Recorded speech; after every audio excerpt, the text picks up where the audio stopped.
Hello दोस्तों, कैसे हो आप लोग। आई होप, उम्मीद करते हैं सब लोग बढ़िया होंगे। तो टेक्स्ट बुक के इस बेहतरीन आईआईटी जाम सीयूटी प्लेटफॉर्म के ऊपर आप सब लोग का तहे दिल से स्वागत किया जाता है। तो आज हम स्पेशली बात करेंगे केमिस्ट्री सब्जेक्ट को लेकर कि आईआईटी जाम 2025 के लिए कंप्लीट सिलेबस एनालिसिस क्या रहेगा। ठीक है, जैसे कि हम सब जानते हैं कि हमारे 3 सब्जेक्टिव पार्ट में हमें क्वेश्चंस पूछे जाते हैं, ऑर्गेनिक, इनऑर्गेनिक और फिजिकल। अगर हम तीनों को कंपेयर करें तो सबसे ज्यादा क्वेश्चंस कौन से पार्ट से आते हैं, और अगर टॉपिक की बात करें तो कौन से हाई वेटेज टॉपिक है, सारी चीजें हम आज के सेशन में देखने वाले हैं। ठीक है, तो देखो, हमारे 3 सब्जेक्टिव पार्ट में हमें क्वेश्चंस देखने मिलते हैं, ऑर्गेनिक, इनऑर्गेनिक एंड फिजिकल। तो तीनों यहां पर मैं लिख लेता हूं, कौन से 3 पार्ट में ऑर्गेनिक में आता है, उसके बाद में इनऑर्गेनिक एंड फिजिकल।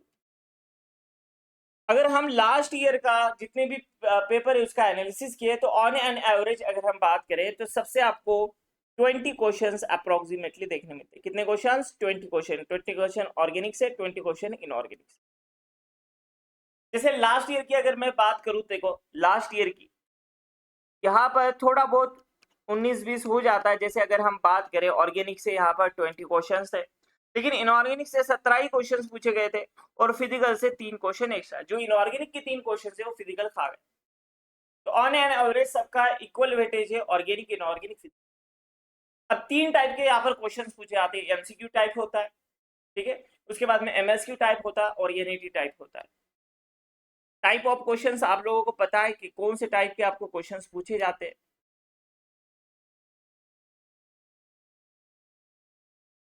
एमसीक्यू के बाद में एमएसक्यू एंड, अब देखो अगर मैं एनईटी टाइप के क्वेश्चंस की बात करूं, 23 क्वेश्चंस देखो आपके कैसे फिजिकल के। इसमें से एनईटी देखो यहाँ पर आपको 7 क्वेश्चन सिर्फ फिजिकल के पूछे गए, ऑर्गेनिक इनऑर्गेनिक को छोड़ दो। लेकिन सबसे ज्यादा अगर NET type numerical answer type अगर क्वेश्चन पूछा जाता है तो वो होता है फिजिकल से। तो याद रखेंगे, आपको यहाँ पर जो भी प्रॉब्लम्स होते हैं उसके आंसर बताना होते हैं। ठीक है, ऑर्गेनिक से भी आपको देखने मिलते हैं। ऑर्गेनिक में जैसे H1 NMR सिग्नल है, उसके बाद में आपको अगर कुछ पूछ रखा है नंबर ऑफ स्टीरियो आइसोमर्स, ऐसे तो ऐसे क्वेश्चन आपको ऑर्गेनिक से देखने मिलते हैं। लेकिन फिजिकल के अंदर मोस्टली प्रॉब्लम्स होते हैं। ठीक है, तो उसकी न्यूमेरिकल वैल्यू जो आपको यहाँ पर बताना होती है, तो याद रखेंगे ये फिजिकल के लिए बहुत ज्यादा इंपॉर्टेंट है एनईटी टाइप। और अगर एमसीक्यू की बात करूँ तो एमसीक्यू खास तौर से इनऑर्गेनिक के लिए आते हैं। ऑर्गेनिक के लिए भी एनईटी देखने मिलते हैं लेकिन कम देखते हैं, सबसे ज्यादा जो है तो एनईटी टाइप के लिए होते हैं। ठीक है, तो याद रखेंगे 7 क्वेश्चंस आपको यहाँ पर देखने मिले थे।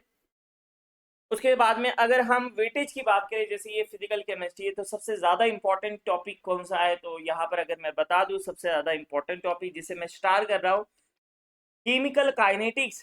ठीक है, यहाँ से आपको 5 मार्क्स का देखने मिलता है। 5 मार्क्स का लास्ट टाइम अगर पूछा गया, लास्ट टाइम का अगर एनालिसिस करें तो आपको देखने मिलेगा 5 to 6 मार्क्स यहाँ से आपको मिल सकते हैं।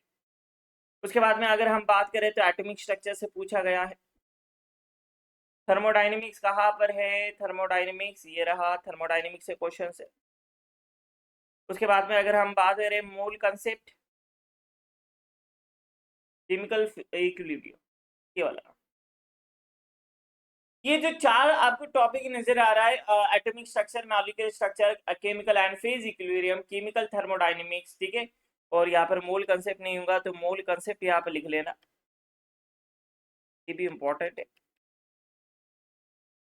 ये हाईली वेटेज टॉपिक है, यहाँ से आपको देखने मिलते हैं 5-5 मार्क एवरेज। ठीक है, कभी 6, कभी 5, कभी 4, ऐसे आपको मार्क्स देखने मिले। मैं ऑन एन एवरेज बता रहा हूँ, ठीक है, ताकि आप लोग इसे अच्छे से करेंगे। बाकी जितने भी है जैसे सॉलिड स्टेट, एडसॉर्प्शन है, इलेक्ट्रोकेमिस्ट्री, यहाँ से बस एक एक क्वेश्चन, मतलब 2-2 मार्क, 1-1 मार्क का पूछे गए। ठीक है, चलो आगे अगर हम बात करें ऑर्गेनिक केमिस्ट्री की, तो हम सब जानते हैं सबसे ज्यादा हाईली वेटेज जो टॉपिक होगा ये होगा, मतलब इसके अंदर आपके देखो रिएजेंट भी आ जाएंगे, रिएक्शन मैकेनिज्म भी आ जाएंगे। मतलब यहाँ से आपको बोला जा सकता है कि सबसे हाईली अगर कोई रहेगा तो यही टॉपिक होगा। यहाँ से कम 15 मार्क्स का आपको मिलने मिलेगा, 15 मार्क्स के आसपास नियरली। आधे से ज्यादा ऑर्गेनिक यहाँ पर हो जाता है। उसके बाद में अगर चाहते तो आपको ये वाला करना है, ये टॉपिक, और फिर आपको थोड़ा सा एरोमेटिक और ये करना है।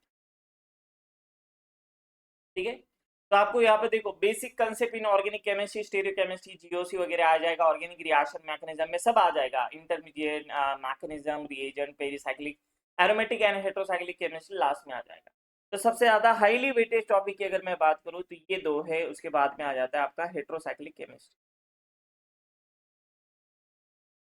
लास्ट में अगर इनऑर्गेनिक केमिस्ट्री की बात करें तो सबसे ज्यादा जो इंपॉर्टेंट है, हम सब जानते हैं ट्रांजिशंस मेटल, जहां पर कोऑर्डिनेशन केमिस्ट्री की बात करती है, ठीक है। उसके बाद में chemical bonding and shape of molecule, यहाँ से भी बहुत सारे क्वेश्चंस पूछे जाते हैं, यहाँ से भी बहुत सारे क्वेश्चंस पूछे जाते हैं। उसके बाद में अगर हम बात करें ट्रांजिशंस मेटल के अंदर आपके ये भी आ जाएंगे, ऑर्गेनोमेटेलिक कंपाउंड भी आ जाएंगे, ठीक है, ऑर्गेनोमेटेलिक एंड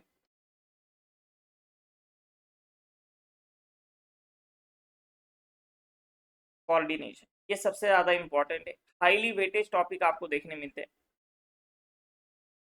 मतलब अगर मैं कोऑर्डिनेशंस की अगर मैं बात करूं, ठीक है, तो यहाँ से देखो नियरली लास्ट ईयर आपको 11 मार्क्स के क्वेश्चंस पूछे गए थे, 11 मार्क्स, तो सबसे हाईली वेटेज टॉपिक है, ठीक है। उसके बाद में अगर क्वेश्चंस पूछे जाते हैं तो देखो आपको केमिकल बॉन्डिंग से पूछे जाते हैं। उसके बाद में आपको अगर मैं बात करूँ तो बाय इनऑर्गेनिक ये एक इम्पॉर्टेंट टॉपिक है।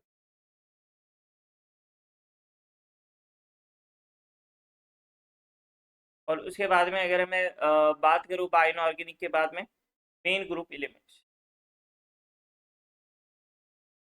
देखो यहाँ से 4 मार्क्स के लिए पूछा गया। बाय इनऑर्गेनिक की बात करूँ तो यहाँ से भी 4 मार्क्स के लिए, लेकिन जो सबसे हाईली वेटेज टॉपिक था वो कोऑर्डिनेशन था, उसके बाद में ऑर्गेनोमेटेलिक, फिर उसके बाद में आपको देखने मिलेगा बायो इनऑर्गेनिक मेन ग्रुप और केमिकल बॉन्डिंग। केमिकल बॉन्डिंग से भी बहुत ज़्यादा क्वेश्चन पूछे गए, जैसे यहाँ पर मैं बात करूँ 5 मार्क्स के लिए।